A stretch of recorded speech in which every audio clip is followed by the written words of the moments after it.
दोस्तों, सांपों के जिक्र से ही इंसानों के रोंगटे खड़े हो जाते हैं। एक अजीब सा डर मन में सताने लगता है। और हो भी क्यों ना, हम सबको पता ही है कि सांप हमारे जान कितने आसानी से ले सकते हैं। नॉर्मली देखा जाए तो वैसे ही हमें सांपों से डर लगता है, लेकिन अगर वो सांप बड़े साइज का हुआ तो वो उस डर के लेवल में सोने पर सुहागा का काम करती है।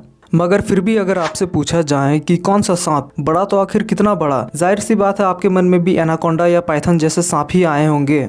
और वर्तमान समय में भी ग्रीन एनाकोंडास और रेटिकुलेटेड पाइथन को दुनिया का सबसे बड़ा सांप माना जाता है।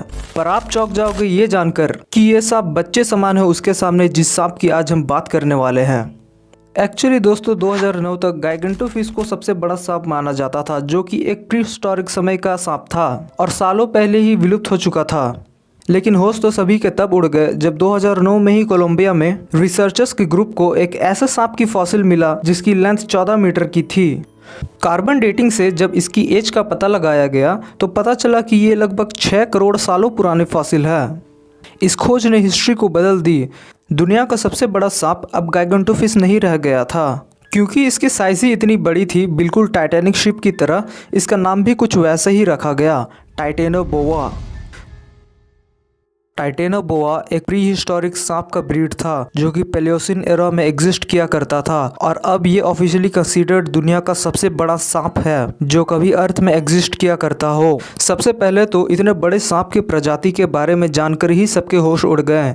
साइंटिस्टों के अकॉर्डिंग इनके विलुप्त हो जाने का सबसे बड़ा रीज़न अर्थ के क्लाइमेट चेंज था। अर्थ का क्लाइमेट ठंडे वातावरण में चेंज होने के कारण इस प्रजाति के सांप विलुप्त हो गए।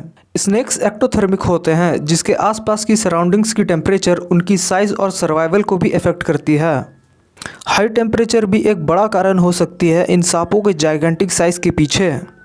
दुनिया का सबसे बड़ा सांप का दर्जा इसे ऐसे ही नहीं मिला है। बात करते हैं इसकी साइज की। साइंटिस्टों को अकॉर्डिंग टाइटेनोबोआस नॉर्मली 45 से 50 फीट तक के होते हैं और वजन में लगभग 1500 किलो वजनी। एक औसतन ग्रोन टाइटेनोबोआ की साइज आप अमेरिकन स्कूल बस या फिर उससे भी थोड़ी लंबी कंपेयर कर सकते हो।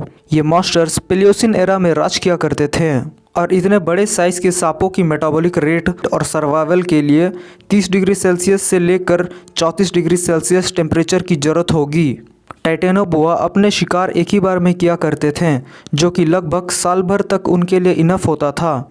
वो मेनली उस टाइम के बड़े मगरमच्छ और ज़रूरत पड़े तो कुछ डायनासोर्स का भी शिकार कर लिया करते थे, लेकिन मोस्टली उस टाइम के मगरमच्छ। कोलंबिया में मिला फॉसिल से सांप की लेंथ 45 फीट तक बताई गई, जो कि बड़े ही आराम से 3 से 4 मंजिला इमारत को भी पार कर देगी।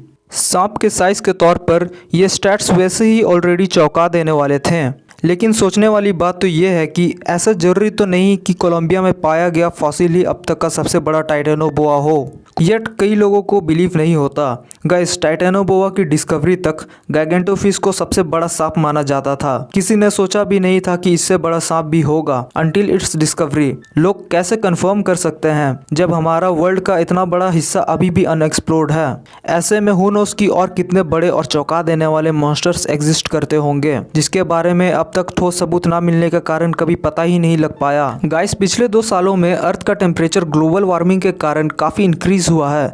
ऐसे में काफ़ी साइंटिस्ट ये पॉसिबिलिटी भी लगाते हैं कि टाइटेनोबोआ वापस से अस्तित्व में आ सकता है। और अगर ऐसा सच में होता है तो आप वो डरावने सीन्स अभी से ही इमेजिन कर सकते हो।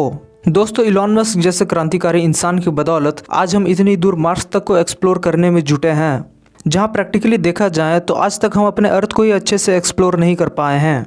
ओशन का बड़ा हिस्सा, अमेज़न के जंगल और कई जगह अर्थ के अभी भी अनएक्सप्लोर्ड हैं। टाइटेनोबोआ तो हो गया अब तक का ऑफिशियली कंसीडर्ड सबसे बड़ा सांप, लेकिन इसके अलावा भी हज़ारों केसेस और एनकाउंटर सामने आए हैं जिसमें लोग टाइटेनोबोआ से भी बड़े सांपों को देखने की दावा करते हैं, लेकिन ऑफिशियल पुख्ता सबूत ना होने के कारण इन केसेस को मान्यता नहीं मिल पाती। और उन केसेस में से सबसे ट्रस्टेबल और रियलिस्टिक केस ये कॉन्गो स्नेक की है, जो कि वर्ल्ड वॉर के वक्त ऑफिशियल उस टाइम के बेल्जियन एयरफोर्स के कर्नल रह चुके रेमी वैन लियर्डे ने खुद खींची थी। फोटो भी जांच से बिल्कुल रियल बताई जाती है और आर्टिकल्स में उसे टाइटेनोबोआ से 4 गुना विशालकाय बताया है। मैंने फुल्ली डिटेल्ड डेडिकेटेड वीडियो इस कॉन्गो स्नेक के ऊपर बना रखा है, जिसकी लिंक ऊपर आई बटन में आपको देखने को मिल जाएगी।